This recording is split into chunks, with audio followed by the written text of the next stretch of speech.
When I planned my daughter Lily's 16th birthday, I wanted it to be perfect, a memory she'd treasure for life. The backyard was decorated with fairy lights.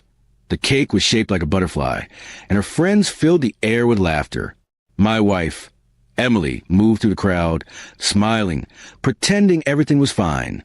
But deep down, I've been sensing something off between us for months.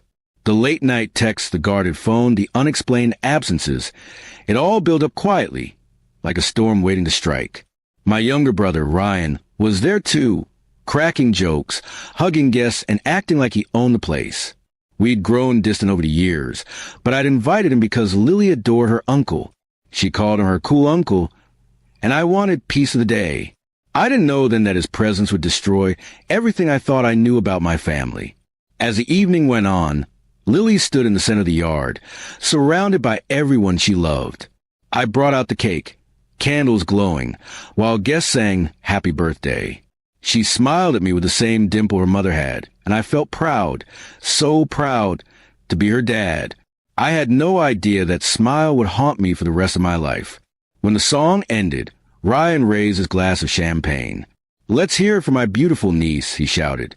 Everyone clapped, cheering, until he added, "And for me, the man who actually made this beautiful girl possible." The laughter around him died instantly. A hush fell. Emily's face turned pale. I froze, unable to process his words. "What did you just say?" I asked slowly, my voice trembling. Ryan looked straight at me, smirking. "You heard me, big brother," he said, his tone dripping with arrogance. 16 years, and you still didn't know. Guess now's as good a time as any to tell the truth.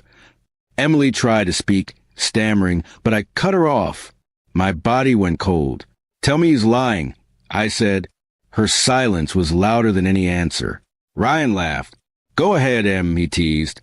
"Tell him about all those nights when you said you were staying late at work." A few guests gasped. My world collapsed right there, in front of my daughter, my family, and my friends. Lily's eyes filled with tears.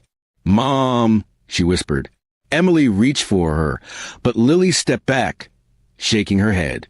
I could barely breathe. 16 years. 16 years of loving, teaching, protecting, and believing she was mine, when the truth had been buried beneath lies. I walked away from the crowd, trembling, my mind spinning. Emily followed, begging me to listen. She said it had been a mistake, that it happened before we got married, that she didn't know for sure. But the timing, the resemblance, the guilt in her voice, it all told me what I needed to know. I looked at her and said, "You didn't just destroy our marriage. You stole my fatherhood." Ryan tried to approach me, grinning like it was all a joke. I didn't shout. I didn't punch him. I just looked at him and said quietly, "You're dead to me."